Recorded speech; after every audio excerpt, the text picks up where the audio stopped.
నమస్కారం. నా TV news వార్తలకు స్వాగతం. ముందుగా వార్తల్లోని ముఖ్యాంశాలు. అమరావతి నిర్మాణాలపై ప్రభుత్వం తీరును ప్రశ్నించిన పేర్నాని. ప్రభుత్వ భూములు 99 పైసలకే, రాజధాని పనుల్లో భారీ దోపిడీ అని విమర్శ. మెగా డీఎస్సీ కాదు, డగా డీఎస్సీ అని ఫైర్.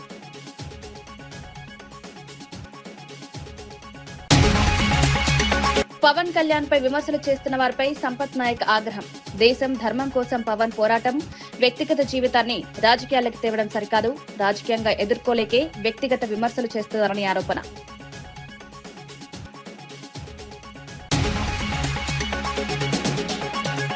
ప్రొఫెసర్ నాగేశ్వర్ పై సోము వీర్రాజు తీవ్ర విమర్శలు. నాగేశ్వర్ ను మేధావిగా చూపించడం సరికారన్న వీర్రాజు, రాజకీయ వ్యాఖ్యలకు వాస్తవాలకు దూరంగా ఉన్నాయని ఆరోపణ. బీజేపీ విమర్శలకు ముందు తన వైఖరి చూసుకోవాలని సూచన.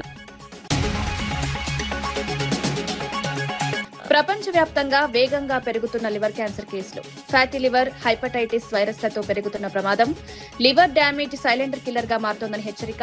ముందస్తు పరీక్షలు, జీవనశైలి మార్పులతో ప్రమాదం తగ్గించుకోవాలని సూచన. హైదరాబాద్ అమీర్పేటలోని మైత్రివనం జంక్షన్ వద్ద ఎన్టీఆర్ విగ్రహావిష్కరణ కార్యక్రమం ఘనంగా నిర్వహించారు. ఈ కార్యక్రమానికి తెలంగాణ ముఖ్యమంత్రి రేవంత్ రెడ్డి హాజరై విగ్రహాన్ని ఆవిష్కరించారు. తెలుగు ప్రజల ఆత్మగౌరవానికి ప్రతీకగా నిలిచిన ఎన్టీఆర్ సేవలను ఈ సందర్భంగా పలువురు గుర్తు చేసుకున్నారు. రాజకీయ, సినీ రంగాల్లో ఆయన చేసిన సేవలను కొనియాడారు. కార్యక్రమంలో ప్రజాప్రతినిధులు, పార్టీ నాయకులు, అభిమానులు పెద్ద సంఖ్యలో పాల్గొన్నారు. ఇక మూడో తరం, ఆ తరం గురించి నేను చెప్పాల్సిన అవసరం లేదు. మూడు పదాలు, ఎన్టీఆర్. ఈ 3 అక్షరాలు నీతి, నిజాయితీ, నిబద్ధత, ఉక్కు సంకల్పం కలిగిన నాయకుడు ఎవరైనా ఉన్నారు ఈ దేశంలో అంటే తెలుగు జాతి గర్వించదగ్గ బిడ్డ ఎన్టీఆర్. డాక్టర్ బాబాసాహెబ్ అంబేద్కర్, శ్రీమతి ఇందిరా గాంధీ, అన్న ఎన్టీఆర్ ఈ భారతదేశ జాతి రత్నాలు. ఈ జాతి రత్నాలు ఈ దేశం ఉన్నంత కాలం, మానవుల మనుగడ ఉన్నంత కాలం వారి కీర్తి ప్రతిష్టలు, వారి నిర్ణయాలను మనం స్మరించుకోవాల్సిన బాధ్యత ఈ రోజు మన అందరి మీద ఉన్నది. మిత్రులారా, ఈనాడు ఈ కార్యక్రమం తీసుకుంటున్నప్పుడు చాలా మంది చాలా రకాలుగా మాట్లాడుతున్నారు. కాంగ్రెస్ పార్టీ ముఖ్యమంత్రి, పిసిసి అధ్యక్షుడు ఎన్టీఆర్ గారి విగ్రహాన్ని ఏ విధంగా ఆవిష్కరిస్తారు, లేదా ఎన్టీఆర్ గారిది ఆంధ్రప్రదేశ్ హైదరాబాద్ నగరం నడిపొడ్డున ఎన్టీఆర్ విగ్రహాన్ని పెడతారా అని కొంతమంది మాట్లాడుతున్నారు. ఈ రోజు నేను స్పష్టంగా ఒక మాట చెప్పదలుచుకున్నా. కులాలకు, మతాలకు, ప్రాంతాలకు, భాషలకు అతీతంగా ఈ దేశం గర్వించదగ్గ నాయకుడు ఎన్టీఆర్. ఆ ఎన్టీఆర్ స్ఫూర్తి హైదరాబాద్ నగరం నడిపొట్టున వారి స్ఫూర్తితో పరిపాలన అందిస్తున్న మా ప్రభుత్వం అమీర్పేట్ చౌరస్తాలో మైత్రి వనంలో ఈ దారిలో వెళ్లే ప్రతి వాడికి ఒక స్ఫూర్తిని నింపడానికే ఈ రోజు వారి విగ్రహాన్ని ఇక్కడ మేము ఆవిష్కరించుకున్నాం. ఇది విగ్రహం కాదు, ఇది ఒక స్ఫూర్తి, ఇది ఒక గొప్ప అనుభూతి. ఒక ముఖ్యమంత్రిగా ఎన్టీఆర్ విగ్రహాన్ని అమరావతి రాజధాని నిర్మాణ పనులు, మెగా డీఎస్సీ వ్యవహారంపై వైసీపీ నేత పేర్నాని తీవ్ర విమర్శలు చేశారు. అమరావతిలో ప్రభుత్వ భూములను 99 పైసలకే కేటాయిస్తూ కొందరికి లబ్ధి చేకూరుస్తున్నారని ఆరోపించారు. రాజధాని కార్యాలయ నిర్మాణంలో అడుగుకు 20,000 వరకు కాంట్రాక్టులు ఇస్తున్నారని, ఇందులో భారీ స్థాయిలో దోపిడీ జరుగుతోందన్నారు. విద్యాశాఖ పాఠశాలల్లో అవసరమైన స్థాయిలో ఉపాధ్యాయులను నియమించలేదని విమర్శించారు. కూటమి ప్రభుత్వం ఎంతో ప్రచారం చేసినా మెగా డీఎస్సీ వాస్తవానికి దగా డీఎస్సీగా మారిందన్నారు. ఇంత దుర్మార్గాల, ఇంత పాపాల 99 పైసలకి భూములు ఇచ్చి బాగానే వేసుకుంటున్నారు కదా. అలాగే అమరావతిలో కాంట్రాక్టులు ఇచ్చి చదరపు అడుగు 20,000 రూపాయలకి, ఒక్కొక్క ఆఫీసు కడతాకి అడుగుకి 20,000 రూపాయలకి కాంట్రాక్టులు ఇచ్చి బాగా వేసుకుంటున్నారు కదా. వీటిల్లో కూడా వేసుకోకపోతే ఏం కర్మరా అని చెప్పానంటే, సమాజాన్ని తీర్చిదిద్దేటువంటి స్కూళ్లలో, ప్రభుత్వ స్కూళ్లలో పనిచేసేటువంటి, చదువు చెప్పేటువంటి గురువుల నియామకంలో కూడా ఈ తప్పుడు పనులు చేయటం. ఇక ఎవడేమనుకుంటాడనేది సిగ్గొదిలేశారు. కనీసం పాపభీతి, అరే సమాజానికి నష్టం చేస్తున్నామే, ఈ బడిలోకి వచ్చినోడు మళ్ళీ 35 ఏళ్ళు 40 ఏళ్ళు ఈ గబ్బిలిలాగా పట్టుకు ఏలాడతాడు కదా ఈ దుర్మార్గుడు. వచ్చినాడు తప్పుడు రూట్లో వచ్చినాడు, చిల్లర కొట్టి వచ్చినాడు. 30-40 ఏళ్ల పాటు ఆ స్కూల్లో గబ్బిలిలాగా ఏలాడతాడు కదా. ఆ పిల్లల చదువు బతుకు పరిస్థితి ఏంటనేది ఇంగిత జ్ఞానం కూడా లేకుండా చంద్రబాబు నాయుడు గారి ప్రభుత్వం ఆయన కొడుకు నాయకత్వంలో ఎంత నీచాలు చేశారంటే 16,000 పైచిలకు టీచర్ పోస్టులు తీసాం. మెగా డిఎస్సీ అని చెప్పి ఎంత డగా డిఎస్సీ అంటే మెరిట్ లిస్ట్ ప్రకటించరు. నిజంగా ఇది అద్భుతంగా చేస్తే, పారదర్శకంగా చేస్తే ఈ 3,30,000 మంది రాశారు. 16,000 పోస్టులకి 3,30,000 మంది పోటీ పరీక్ష రాస్తే ఏం చేయాలి? మెరిట్ లిస్ట్ ఇవ్వాలా అక్కర్లేదా? ఎవరికి ఎన్ని మార్కులు వచ్చినాయి, 1వ ర్యాంక్ ఎవరికి, 3,30,000 ర్యాంక్ ఎవరికో ఇవ్వాల్సిన పని ఉందా లేదా? ఎవరంట మెరిట్ లిస్ట్ ఎవరంట బయటికి. ప్రొఫెసర్ నాగేశ్వర్ పై బీజేపీ ఎమ్మెల్సీ సోము వీర్రాజు తీవ్ర స్థాయిలో విమర్శలు చేశారు. నాగేశ్వర్ ను మేధావిగా చిత్రీకరించడం సరికాదని, కమ్యూనిజాన్ని కాపాడుకోలేని వ్యక్తి ఇప్పుడు ఇతరులకు బోధనలు చేయడం విచారకరమన్నారు. రాజకీయ అంశాలపై నాగేశ్వర్ చేస్తున్న వ్యాఖ్యలకు వాస్తవాలకు దూరంగా ఉన్నాయని ఆరోపించారు. తమ పార్టీపై విమర్శలు చేసే ముందు తన వైఖరిని పరిశీలించుకోవాలని సూచించారు. అడిగారా? అడిగితే చంద్రబాబు నాయుడు గారు అడగలేదా అంటే ఎంతమందిని కించపరుస్తున్నావు నువ్వు? ఎవరు అతను? ప్రొఫెసర్ నాగేశ్వరరావు కాదు, కరుణుడి గట్టిన తీవ్రవాది, నక్సలైట్, బీజేపీకి వ్యతిరేకవాది. మేధావి కాదు. దేశంలో కమ్యూనిస్టు రక్తాన్ని తాగినటువంటి వ్యక్తి. నేను ఈవేళ చెప్తున్నా, అతను మేధావని ఎవరన్నా అంటే మనకు సరైనటువంటి ఆలోచన లేదని. మేధావిగా కోటేసుకున్నాడంతే. చాలామంది కోట్లు వేసుకుంటున్నారు, మన ఊళ్ళో కూడా కోట్లు వేసుకుంటారు. అలాంటి మేధావి అడిగే రైట్ ఏంటంటే నువ్వు కమ్యూనిజాన్ని స్వీకరించావు, ఈవేళ కమ్యూనిస్ట్ దమ్ము ఉందని కానీ అడుగుతున్నా, ఛాలెంజ్ చేస్తున్నాను నేను. ఒక రాష్ట్రం ఉందా ఈ దేశంలో? అన్ని పోయిన తర్వాత ఇది స్వీకరించారంటే మేధావులు అయిపోయారు. పోయింది, కమ్యూనిజం అంతా సర్వనాశనం అయిపోయింది. ఇప్పుడు మేధావి అయిపోయాడు, టీవీలు పెట్టుకుని మాట్లాడుతున్నాడు. ఏంటి ఉపయోగం ఏంటి? నీ రాష్ట్రాలనే కాపాడుకోలేనోడు పోయి నువ్వు ఎవరికి ఉపన్యాసం చెప్తావయ్యా? నీ కమ్యూనిజాన్ని కాపాడుకోలేనోడి ఎవరికి ఉపన్యాసం చెప్తావు? దేనికి నీ మేధావితత్వాన్ని అడుగుతున్నాను నేను. ఎవరిని చూతులు గుచ్చుతావని అడుగుతున్నా. మా మీద వ్యతిరేకి మాట్లాడతాడంతే. That's all. వెళ్ళాను నేను, సుందరయ్య గారి ఇంటికి వెళ్ళాను, కాళ్ళకి నమస్కారం పెట్టాను. చాలా మంది ఇంటికి వెళ్తాం, చికెన్ తిని ఆయన ఇంటికి వెళ్తాం. ఒరే బాబు నువ్వు కమ్యూనిస్టు కాదు, నువ్వు క్యాపిటలిస్టు అని అడుగుతాను. కమ్యూనిస్టుల వాళ్ళు వెళ్తే తప్పేంది? కమ్యూనిస్టులతో స్నేహం చేస్తాం. ఆడ అపర మేధావులుగా మీలాంటిలో గుర్తింపు పొందారు కాబట్టి వెళ్తారు. ఆయనకి వెళ్ళి ఓ ఛాయ్ దాగి వస్తారు. ఒరే బాబు నువ్వు కమ్యూనిస్ట్గా ఉండకో, నువ్వు మారని లోపల చెప్పిపోతున్నావు, అది బయటికి చెప్పాలంటే.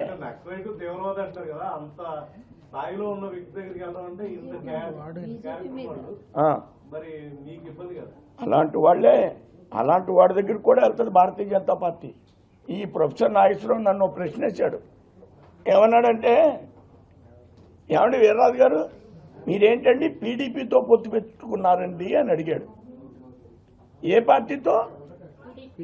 పీడీపీ. ఎక్కడ ఉంటుంది అది? జమ్మూ కాశ్మీర్లో ఉంటుంది. దేశానికి అవసరం అయితే మేము హైదరాబాద్లో ఉన్న ఓవైసీతో కూడా పొత్తు పెట్టుకుంటా ఉన్నాను నేను. అలాగే ఆడింటికి వెళ్ళాము. ఏంటి పెద్ద తప్పేంటి? దేశం కోసం, మా పిల్ల పెళ్లి కోసం వెళ్తామేంటి ఆయన దగ్గరికి? తెలుగుదేశం పార్టీ మహానాడుపై వైసీపీ రాష్ట్ర అధికార ప్రతినిధి నాగమల్లీశ్వరి విమర్శలు చేశారు. 2 ఏళ్ల పాలనలో ప్రభుత్వం ప్రజలకు చేసిన పనులను వివరించడానికి కాకుండా వైసీపీ అధినేత జగన్మోహన్ రెడ్డిని విమర్శించడానికే మహానాడు నిర్వహించినట్లుగా కనిపిస్తోందన్నారు. రాష్ట్ర అభివృద్ధి సంక్షేమ కార్యక్రమాలపై చర్చ జరగాల్సిన వేదిక రాజకీయ ఆరోపణలకు పరిమితమైందన్నారు. నారా లోకేష్ ఆధ్వర్యంలోని విద్యాశాఖ నిర్వహించిన మెగా డిఎస్సీపై అనేక సందేహాలున్నాయని పేర్కొన్నారు. ఒక మహిళగా స్త్రీ శక్తి అంటే మీ దృష్టిలో ఏంటి సార్? లోకేష్ బాబు గారు మీ దృష్టిలో ఏంటండి? మీ మహానాడికి మహిళలు రావట్లేదని చెప్పేసి మీరు మందిచ్చినా రావట్లేదు, బిర్యానీలు ఇచ్చినా రావట్లేదు, జనాలు రావట్లేదని చెప్పేసి కొన్ని ఏరియాలో ఎంత సిగ్గు చేయడంటే రికార్డింగ్లు కూడా పెట్టి పిలిపించుకుందామని. అంటే మీకు ఒక స్త్రీకి మీరు ఇచ్చినటువంటి విలువ ఏంటనేది, మీరు పెట్టినటువంటి రికార్డింగ్ డాన్సులు బట్టి అర్థమైపోతుంది కదండి, నాకు అర్థం అవట్లేదు. ఒకసారి ఆలోచించాలి కదా. అంటే మీ స్త్రీ శక్తి ఎలా ఉంటదనంటే కనిపిస్తే ముద్దన్న పెట్టాలా లేకపోతే కడుపన్న చేయాలి, అది మీ దృష్టిలో స్త్రీ శక్తి. ఇంత దారుణమైనటువంటి పరిస్థితిలో ఉన్నారా? అసలు మీ ఆధ్వర్యంలో జరిగినటువంటి మహానాడు ఎందుకు పెట్టారు? చంద్రబాబు నాయుడు గారి క్రెడిబిలిటీని తగ్గించడానికే పెట్టినట్టు అనిపించింది నాకు. ఎందుకంటే అక్కడ జరిగినటువంటి మీ పర్ఫార్మెన్స్లు చూసి జగన్మోహన్ రెడ్డి గారికి కాదు భాస్కర్ అవార్డు ఇవ్వాల్సింది, మీ తండ్రి కొడుకులకి ఇవ్వాలా భాస్కర్ అవార్డు. కానీ ఇంకంతకన్నా బెటర్ అవార్డులు ఏమన్నా ఉంటే అంత పర్ఫార్మెన్స్ చేశారు. అంటే ఈ పర్ఫార్మెన్స్ ఏదో రాష్ట్ర ప్రజలకి చేసినటువంటి సంక్షేమం మీదో అభివృద్ధి మీదో లేదు, మేము రాబో తరాలకి ఇది చేయబోతున్నామని చెప్పినటువంటి విషయంలో చేసినుంటే చాలా బాగుండేది. నిన్న అనిత గారు అంటున్నారు పార్లమెంట్ లో 33% పెట్టినా పెట్టకపోయినా మా లోకేష్ బాబు గారి నాయకత్వంలో 2029లో మేము చేయబోతున్నాము అని అన్నారు. అనిత గారు, నేను ఒక మాట అడుగుతాను మిమ్మల్ని, అసలు మీకు హోంమంత్రి పదవి ఎలాగొచ్చిందో పోనీ అదన్నా మీకు క్లారిటీ ఉందా? మీరు జీవితాంతం రుణపడి ఉండాల్సింది జగన్మోహన్ రెడ్డి గారికి, లోకేష్ బాబు గారికో చంద్రబాబు నాయుడు గారికో కాదు. ఎందుకంటే ఆయన ఒక దళిత మహిళకి హోంమంత్రి పదవి ఇవ్వడం మూలాన మీకు ఆ పదవి ఇవ్వడం జరిగింది. చర్చకు నేను సిద్ధం అని మాట్లాడుతున్నారు లోకేష్ బాబు గారు. ఓకే ఫైన్, దేని మీదైనా మీరిచ్చే సంక్షేమం మీద గాని, మీరు ఇప్పుడు వరకు తెచ్చినటువంటి అభివృద్ధి గాని, కంపెనీలు గాని, యువతకి ఇచ్చినటువంటి ఉద్యోగాలు గాని, మహిళలకు ఇచ్చినటువంటి భరోసాలు గాని, ఏ చర్చకైనా కూడా మీరు ఒక్కసారి ఎమ్మెల్యే కదా అయ్యారు. మా దగ్గర ఉన్నటువంటి ఎమ్మెల్యేలో ఒక ఎమ్మెల్యే వస్తారు, చాతనైతే వాళ్ళతో సమాధానం చెప్పండి, వాళ్ళతో చర్చల్లో కూర్చోండి మీరు. అదే విధంగా 3 సిలిండర్లు ఇస్తానన్నారు, ఇచ్చారా? అదే విధంగా తల్లికి వందనం అని చెప్పేసి ఇస్తామని చెప్పేసి 20 లక్షల దాకా కట్ చేసినటువంటి మహానుభావులు మీరు. మహిళల్ని మోసం చేసిన రైతుల పంట బీమా వ్యవహారంపై ఎంపీ వైఎస్ అవినాష్ రెడ్డి ప్రభుత్వాన్ని విమర్శించారు. వైసీపీ ప్రభుత్వ హయాంలో పంటల బీమా ప్రీమియంను రైతుల తరపున ప్రభుత్వమే చెల్లించేదని గుర్తు చేశారు. ప్రస్తుతం కూటమి ప్రభుత్వం వచ్చిన తర్వాత రైతులే ప్రీమియం చెల్లించాల్సి వస్తోందన్నారు. అరటి పంట వాతావరణ ఆధారిత బీమా పరిధిలో ఉన్నప్పటికీ వాతావరణ కేంద్రాలు సక్రమంగా పనిచేయకపోవడంతో రైతులు నష్టపోతున్నారన్నారు. ప్రీమియం చెల్లించినప్పటికీ అనేక మంది రైతులకు బీమా ప్రయోజనాలు అందడం లేదని ఆవేదన వ్యక్తం చేశారు. ఈ సమస్యకు బాధ్యులు ఎవరో గుర్తించి వెంటనే చర్యలు తీసుకోవాలని డిమాండ్ చేశారు. ఇక్కడ సమస్య ఎక్కడ వస్తా ఉందంటే, గతంలో 2025 జూన్ ముందు వరకు ఉచిత పంటల బీమా ఉండింది. ప్రభుత్వాలే ఫ్రీ క్రాప్ ఇన్సూరెన్స్ పథకం కింద రైతు వాటా బీమా కూడా ప్రీమియం కూడా ప్రభుత్వాలే చెల్లించేది. కానీ 25 జూన్ నుంచి రైతే తన కాంట్రిబ్యూషన్ ప్రీమియం ఏదైతే ఉందో, ఫార్మర్ కాంట్రిబ్యూషన్ ప్రీమియం ఏదైతే పంటల బీమా ప్రీమియం చెల్లించాలో అది రైతే చెల్లిస్తూ వస్తున్నాడు. సో రైతు బీమా ప్రీమియం చెల్లించినప్పటికీ కూడా ఇక్కడ పరిస్థితి చూస్తే అరటి పంటకు పంటల బీమా ఇవ్వాలంటే weather based crop insurance scheme కింద పంటల బీమా కవర్ అవుతా ఉంది. అరటి పంటకు సంబంధించిన పంటల బీమా కవర్ అవుతా ఉంది. ఈ weather based crop insurance scheme అనేది మండలంలో ఉన్న ఈ weather stations, automatic weather stations ఏవైతే ఉన్నాయో వాటిలో నమోదైన గాలి వేగాన్ని ప్రామాణికంగా తీసుకొని పంటల బీమా ఇవ్వాల్సిన పరిస్థితి.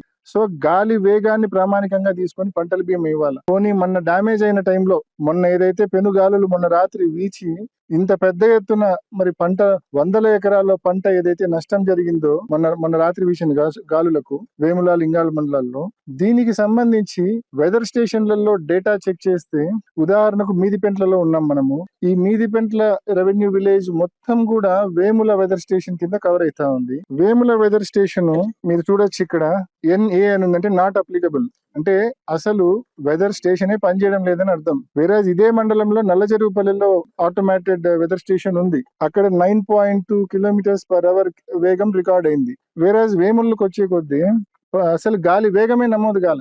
సో గాలి వేగం నమోదయ్యి 50 km/h గాలి ఉంటేనే పంటల బీమా చెల్లిస్తామని చెప్పి ప్రభుత్వము గైడ్ లైన్స్ లో పెట్టింది. పంటల బీమాకు సంబంధించిన సంస్థలు చెప్తా ఉన్నాయి. వేరాజ్ ఇక్కడ గాలి. హైదరాబాద్ సోమాజిగూడ ప్రెస్ క్లబ్ లో జనసేన నాయకుడు సంపత్ నాయక్ పాల్గొన్న కార్యక్రమంలో ఉద్రిక్త పరిస్థితులు నెలకొన్నాయి. మంగ్లీ మైక్రో ఫైనాన్స్ కేసుపై గతంలో మాట్లాడిన సంపత్ నాయక్ ఇప్పుడు ఎందుకు మౌనం పాటిస్తున్నారని జర్నలిస్టులు ప్రశ్నించారు. బాధితుల సమస్యలపై స్పందన ఎందుకు లేదని నిలదీశారు. ఈ వ్యవహారంలో డబ్బులు తీసుకుని వెనక్కి తగ్గారా అంటూ పలువురు మీడియా ప్రతినిధులు ప్రశ్నలు సంధించారు. బాధితులకు స్పష్టమైన సమాధానం చెప్పాలని డిమాండ్ చేశారు. అయితే అడిగిన ప్రశ్నలకు సరైన వివరణ ఇవ్వలేక సంపత్ నాయక్ అక్కడి నుంచి వెళ్లిపోయారని జర్నలిస్టులు తెలిపారు. లాయర్లను వాళ్ళు ఎవరైతే పెట్టుకుని ఇండివిజువల్ కేసులు పెట్టుకున్నాం. పాయింట్ నెంబర్ 1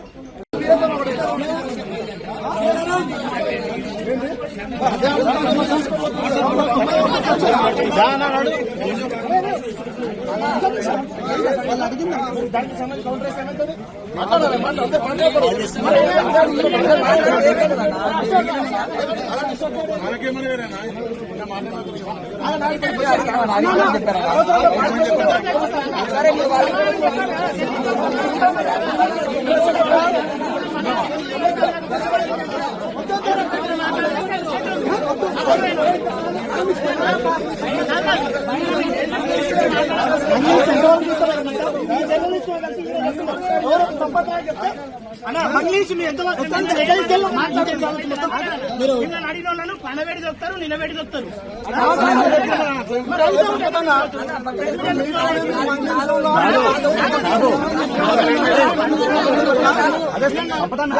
ఇదే యూట్యూబ్ నీకు ఇదే యూట్యూబ్ సపోర్ట్ ఇస్తుంది. యూట్యూబ్ అని మాట్లాడుతున్నాయి.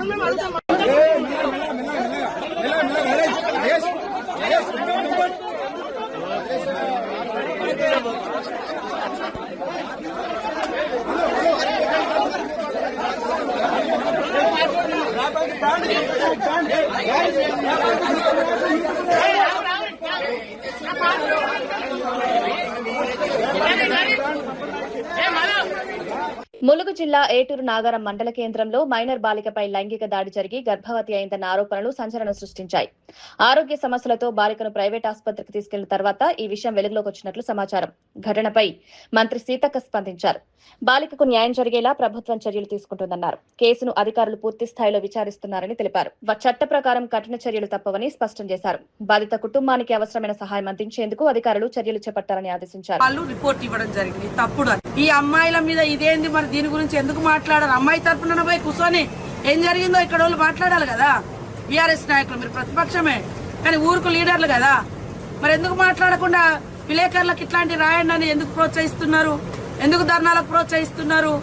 ధర్నా చేయడం ఏ రకంగా న్యాయం అవుతుంది? మేమేం తప్పు మాట్లాడినామని మీరెందుకు ఇవాళ బహిష్కరించారు?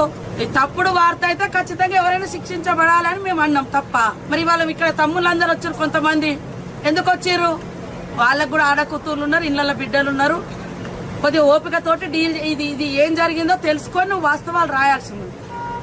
కాబట్టి తప్పుడు ప్రచారాన్ని ఫాస్ట్ గా స్ప్రెడ్ చేసి సంకల్ గుద్దుకోవడం అనేది తప్పు. నేను ఇప్పటికి కూడా సిద్ధంగా ఉన్నా. మీరు రాసినటువంటి వాళ్ళ దగ్గర ఏం క్లూ ఉందో, ఏం ఇన్ఫర్మేషన్ ఉందో తీసుకురండి.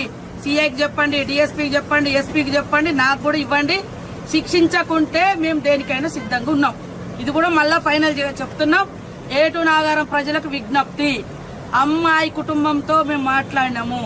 అమ్మాయికి పాపము అన్యం పుణ్యం లేకున్నా హెల్ప్ లైన్ లో ఎవడో చెప్పినందుకు పట్టుకపోయి టెస్టులు కూడా చేసిర్రు. ఇవన్నీ అయినాక కూడా ఈ చిల్లర రాజకీయాలు చేస్తున్నారు. రేపు మీ ఏటూరు నాగారంలో మీ బిడ్డల మీద కూడా ఎలాంటి వార్తలు రాస్తారో అలాంటి వాళ్ళని క్షమించకండి అని ఈ సందర్భంగా కోరుతున్నాను. తెలంగాణ జనసేన నాయకుడు సంపత్ నాయక్ మీడియా సమావేశంలో పలు అంశాలపై స్పందించారు. పవన్ కళ్యాణ్ విమర్శిస్తున్న వారిపై తీవ్ర స్థాయిలో మండిపడ్డారు. దేశం కోసం, ధర్మం కోసం పవన్ కళ్యాణ్ పోరాడుతుంటే కొందరు ఓర్వలేక విమర్శలు చేస్తున్నారన్నారు. పవన్ కళ్యాణ్ వ్యక్తిగత జీవితాన్ని రాజకీయ చర్చల్లోకి తీసుకురావడం సరికాదని చెప్పారు. ఆయన వివాహాల గురించి మాట్లాడే హక్కు ఎవరికీ లేదని స్పష్టం చేశారు. రాజకీయంగా ఎదుర్కోలేక వ్యక్తిగత విమర్శలకు దిగుతున్నారని ఆరోపించారు. మాట్లాడుతుంటే అవాకులు చవాకులు పేల్చడం మీ తప్ప. నిన్న మీడియా వాళ్ళు మీరందరూ ఉన్నారు కదా, వీళ్ళందరూ లెఫ్ట్ వింగ్ కాదా? తులసి చంద్ ఎప్పటికీ మాట్లాడదు. దాని తర్వాత నాగేశ్వరరావు ఎటువంటి భావజాలు మీరు చూడండి అన్న. మీరు నాకు ఏ క్వశ్చన్లు అయినా వేయండి, నేను మాట్లాడతా. దాంట్లో మెజారిటీలో కూర్చున్న వాళ్ళందరూ మెజారిటీలా, నేను అనేది మెజారిటీ లెఫ్ట్ భావజాలం ఉన్నోళ్ళు కాదా? మీరు దేశం పైన, ధర్మం పైన కొట్లాడటానికి సౌత్లోకి వెళ్ళి పవన్ కళ్యాణ్ గారికి మంచి ఆదరణ వస్తుందని చెప్పేసి అందరినీ ఏకఛత్రాధిపత్యం పైన నడుపుతున్నాడని ఇంత కుళ్ళెందుకురా బాబు మీకు? నువ్వు హెరిటేజ్లను దాడి చేస్తున్నావు, చేసుకోరా భయ్, మాకేముంది? నువ్వు ప్రొఫెసర్ నాగేశ్వరరావు ఆంధ్ర పోలీసులను అక్కడి నుంచి పంపించానుగా. ప్రొఫెసర్ నాగేశ్వరరావు మీ దాంట్లో మాట్లాడుకుంటూ కొంతమంది చెప్పిండ్రు కదా, పోలీసు వాళ్ళు వచ్చిండ్రు అనుకుంటే మీరు ప్రాంతాల మధ్య రెచ్చగొడుతున్నారు కదా. బుద్ధున్నారా వెదవల్లారా? పోలీసు వాళ్ళు వచ్చినట్టు ఒక్క రుజువు చూపియండి రా. నేను తెలంగాణ బిడ్డను రా, నేను కట్టర్ తెలంగాణ వాదిని, 100 కేసులైనని. మీ పైన ఏడైనారా? మీ పైన కేసులు ఏడైనాయిరా? అరే నేను జైల్లోకి పోయినన్నా, నేను జైల్లోకి పోతే నాకు బెయిల్ ఇవ్వలేదన్నా. ప్రపంచవ్యాప్తంగా వేగంగా పెరుగుతున్న క్యాన్సర్లలో లివర్ క్యాన్సర్ ఒకటిగా మారుతోందని యశోద హాస్పిటల్స్ కు చెందిన liver specialist doctor Naveen Polavarapu తెలిపారు. సంగారెడ్డిలో నిర్వహించిన మీడియా సమావేశంలో ఆయన మాట్లాడారు. Fatty liver, hepatitis B, C వైరస్లు, అధిక మద్యపానం వల్ల లివర్ తీవ్రంగా దెబ్బతింటోందన్నారు. లివర్ డ్యామేజ్ ను సైలెంట్ కిల్లర్ గా అభివర్ణిస్తూ లక్షణాలు కనిపించే సమయానికి వ్యాధి ముదిరిపోయే ప్రమాదం ఉంటుందని హెచ్చరించారు. క్రమం తప్పకుండా రక్త పరీక్షలు, అల్ట్రాసౌండ్ స్కానింగ్ చేయించుకోవాలని సూచించారు. హైపటైటిస్ వైరస్లను ముందుగానే గుర్తించే చికిత్సతో ప్రమాదాన్ని తగ్గించవచ్చన్నారు. మద్యపానం తగ్గించడం ద్వారా లివర్, ప్యాంక్రియాసిస్ తగ్గించుకోవచ్చని చెప్పారు. జీర్ణకోశ సమస్యలు దీర్ఘకాలం కొనసాగితే వెంటనే వైద్యులను సంప్రదించాలని సూచించారు. పెద్ద పేగు క్యాన్సర్లు ఎట్లా వస్తాయంటే ఫస్ట్ చిన్న చిన్న పుట్టగొడుగుల్లా వస్తాయి పేగులో. పాలిప్స్ అంటాం మెడికల్ టర్మ్స్లో. ఆ పాలిప్స్నే మెల్లిమెల్లిగా పెరిగి క్యాన్సర్గా మారుతుంది. ఇది ఒక 15-20 సంవత్సరాల క్రితం ప్రపంచంలో పర్టికులర్లీ వెస్ట్రన్ కంట్రీస్లో లైక్ యూకే కానీ యూఎస్లో కానీ ఈ కోలాన్ క్యాన్సర్స్ నెంబర్ 1 క్యాన్సర్ ఉండేది ఇన్సిడెంట్స్లో. అంటే వచ్చే క్యాన్సర్లలో అన్నింటిలోకి మొదటి స్థానంలో ఉండేది కోలాన్ క్యాన్సర్. ఇప్పుడు ఈ కెమెరా పరీక్షలు చేయడంతో కొలనోస్కోపీ అంటాం.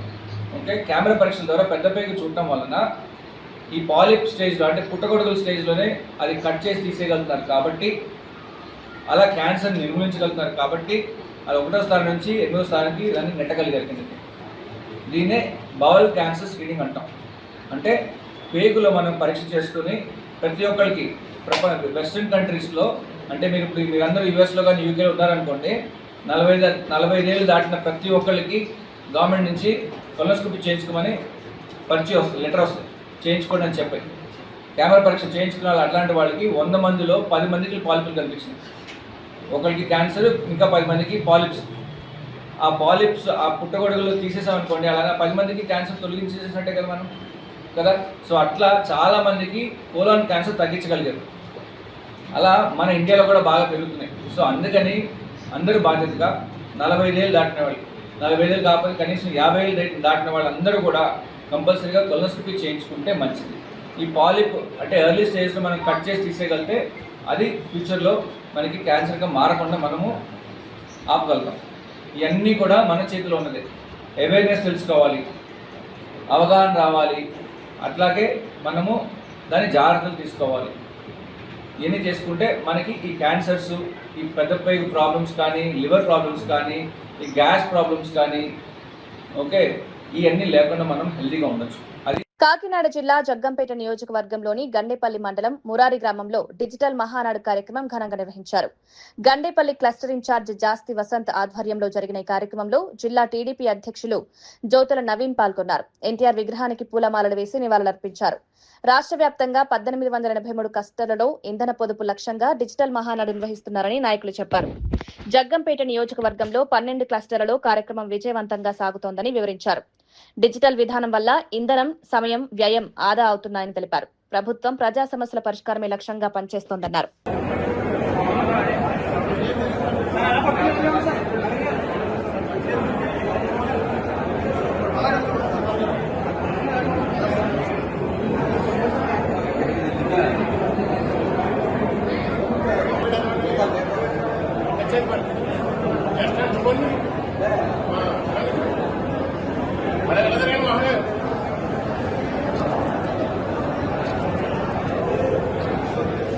ఈరోజు జరగబోవు తెలుగు పండుగ తెలుగు వారందరికీ ఎంతో ఇష్టమైనటువంటి తెలుగుదేశం మహానాడు పండుగ ప్రధానమంత్రి గౌరవనీయులు నరేంద్ర మోదీ గారి పిలుపు మేరకు, గౌరవనీయులు జాతీయ అధ్యక్షులు చంద్రబాబు నాయుడు గారి పిలుపు మేరకు ఇంధన పొదుపులో భాగంగా ఏదైతే మనకి ఇంధన కొరత రాబోతుందనేటువంటి సూచనలు కనిపిస్తున్నాయో దాని గురించని ఇంధనాన్ని పొదుపు చేయాలనేటువంటి ఒక మంచి ఉద్దేశంతో మోడీ గారు, నారా చంద్రబాబు నాయుడు గారు పిలుపుతో ఈరోజు ఎప్పుడు కూడా ఏదో ఒక చోట రాష్ట్రంలో ఏదో ఒక చోట ఈ యొక్క కార్యక్రమం, తెలుగు పండుగ కార్యక్రమం, మహానాడు కార్యక్రమం ఎంతో అట్టహాసంగా జరిగేటువంటి పరిస్థితి ఉండేది. అయితే ఈసారి ఏదైతే ఈ ఇంధన పొదుపు ఉందో దాని గురించి ఈ పొదుపు చేద్దామనే ఒక మంచి ఉద్దేశంతో ఈ యొక్క కార్యక్రమాన్ని రద్దు చేసి యువ నాయకులు, మన జాతీయ వర్కింగ్ ప్రెసిడెంట్ అయినటువంటి మన నారా లోకేష్ గారు ఈ యొక్క క్లస్టర్ల వ్యవస్థకి ప్రాధాన్యత ఇస్తూ, క్లస్టర్ ఇన్ఛార్జీలకి ప్రాధాన్యతనిస్తూ వారి యొక్క నాయకత్వ లక్షణాలని గుర్తించడానికి ఈ యొక్క కార్యక్రమాన్ని, మహానాడు కార్యక్రమాన్ని వర్చువల్ గా ప్రతి క్లస్టర్లోనూ కూడా నిర్వహించాలని చెప్పి తెలియజేయడం, వారి యొక్క ఆదేశాలతో మన గౌరవ శాసనసభ్యులు మరియు పొలిట్ బ్యూరో సభ్యులు జ్యోతుల నెహ్రూ గారు మరియు మన తెలుగుదేశం పార్టీ జిల్లా అధ్యక్షులైనటువంటి జ్యోతుల నవీన్ గారు, వెంకట గాయత్రి సేవా ట్రస్ట్ ఆధ్వర్యంలో బ్రాహ్మణ వధూవరుల వివాహ పరిచయ కార్యక్రమాన్ని ఈ నెల 31వ తేదీన ఘనంగా నిర్వహించనున్నట్లు ట్రస్ట్ ప్రతినిధులు తెలిపారు. తిరుపతి ఆర్టీసీ బస్టాండ్ సమీపంలోని అంకాలమ్మ గుడి వద్ద ఉన్న ఎస్ఆర్ కన్వెన్షన్ హాల్లో ఆదివారం ఉదయం కార్యక్రమం ప్రారంభమవుతుందన్నారు. తిరుపతి ప్రెస్ క్లబ్ లో నిర్వహించిన మీడియా సమావేశంలో ట్రస్ట్ కార్యవర్గ సభ్యులు మాట్లాడారు. వివాహ సంబంధాల కోసం అన్వేషిస్తున్న బ్రాహ్మణ కుటుంబాలకు ఈ కార్యక్రమం మంచి వేదికగా ఉపయోగపడుతుందని తెలిపారు. మంచిదని ఇది అందరికీ కేవలం బ్రాహ్మణే కాదు, అందరికి కూడా. అయితే బ్రాహ్మణులుగా మేము 10 మందికి తెలియజేయాలనే ఉద్దేశంతో బ్రాహ్మణుల్లో వధువులు ఎవరైతే పెళ్లి కాని అమ్మాయిలు, అబ్బాయిలు ఉన్నారో వాళ్ళందరినీ కూర్చోబెట్టి 30వ తారీఖు అంటే శనివారం సాయంత్రం 4:30 గంటల నుంచి 8 గంటల దాకా శివపార్వతి కళ్యాణం నిర్వహిస్తున్నాం. పాల్గొన్న వారందరికీ కూడా ఆ రోజు రాత్రికి మరి ప్రసాద వితరణ ఉంటుంది. అలాగే 31వ తారీఖు మార్నింగ్ ఎర్లీ అవర్స్ 4:30 నుంచి ఉదయం 4:30 నుంచి 8:30 దాకా 60 సంవత్సరాలు నిండిన వాడికి షష్ఠి పూర్తి, 70 సంవత్సరాలు నిండిన వాడికి భీమల శాంతి, 80 సంవత్సరాలు నిండిన వాడికి సహస్ర చంద్ర దర్శన కార్యక్రమాన్ని 15 సంవత్సరాల నుంచి నిర్వహిస్తూ ఉన్నాం. అందరికీ ఆయుష్యోహం గణపమైన వస్త్రాలు బహుకరించి స్వర్ణ మంగళధారణ కూడా చేస్తూ ఉన్నాం. ఇది దాతల యొక్క సహకారంతో 15 సంవత్సరాలు. ఇది కంచి స్వామి వారి ఆదేశానుసారం కార్యక్రమం చేస్తున్నాం. అలాగే అఖిల భారత స్థాయిలో 35వ వివాహ పరిచయం చేస్తున్నాం. తిరుపతిలో ఇది 26 సంవత్సరాల నుంచి పెట్టినట్టుగా జరుగుతాం. అలాగే మరి మొన్నటిదాకా 15వ తారీఖు దాకా, మే 15వ తారీఖు దాకా ఉచితంగా ఎవరైతే రిజిస్టర్ చేసుకున్నారో వారి పేర్లన్నీ కూడా నమోదు చేసుకుని మరి 30వ తారీఖు సాయంత్రం పరిచయ వేదిక అయిన తర్వాత సుమారు 1500 అడ్రస్ అబ్బాయిలు అమ్మాయిలతో కూడిన అడ్రస్ ఉచితంగా ప్రదానం చేస్తున్నాం. అయితే 31వ తారీఖు స్పాట్ రిజిస్ట్రేషన్ పెట్టాం. అంటే ఇప్పటిదా 15వ తారీఖు తర్వాత ఎవరైతే రిజిస్టర్ చేసుకున్నారో అందరూ కూడా స్పాట్ రిజిస్ట్రేషన్ ఆదివారం రోజు 31వ తారీఖు మార్నింగ్ 9 గంటల నుంచి స్పాట్ రిజిస్ట్రేషన్ ఉంటుంది. అది తిరిగి కూడా మళ్ళా బుక్ రూపంలో ఉంటుంది.